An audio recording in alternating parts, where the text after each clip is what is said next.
Hi friends, welcome to my channel Sakruth Reddy.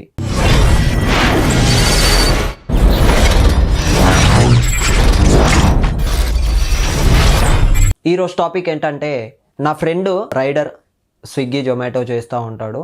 అతను వచ్చేసి నాకు కాల్ చేసి ఒక స్క్రీన్ షాట్ పెట్టాడు. అన్న, ఇట్లా నేను పొద్దున్నుంచి రైడ్ చేసుకున్నాను, నాకు ఒక ఫేక్ మెసేజ్ వచ్చిందన్న, నువ్వు కొంచెం మీ వ్యూవర్స్కి చెప్పవా అని చెప్పేసి చెప్పాడు.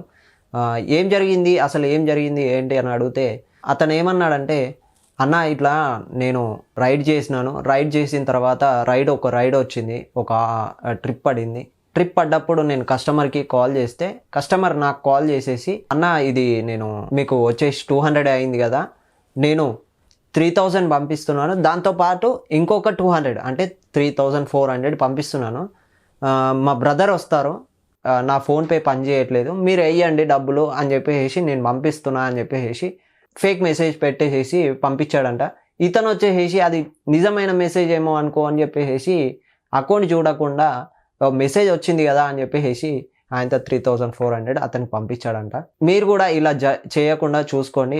ఇలాంటి స్కామ్స్ చాలా జరుగుతున్నాయి. అందరు రైడర్ అన్నలకి చేతుల్లో జోడించి చెప్తున్నాను, రిక్వెస్ట్ చేస్తున్నాను, ఇలాంటి తప్పిదాలు మీరు చేయకండి. కొంచెం జాగ్రత్తగా ఉండండి. మీరు పొద్దున్న నుంచి సాయంత్రం వరకు కష్టపడితే 500 600 వస్తాయి. మీరు అతను వచ్చేసి అలానే అతను కూడా 1000 రూపాయలు సంపాదించుకునే అతను ఇప్పుడు 3000 పొడగొట్టుకున్నాడు. అట్లనే మీరు కూడా పొడగొట్టుకోకండి. మీరు జాగ్రత్తగా ఉండండి. Be careful.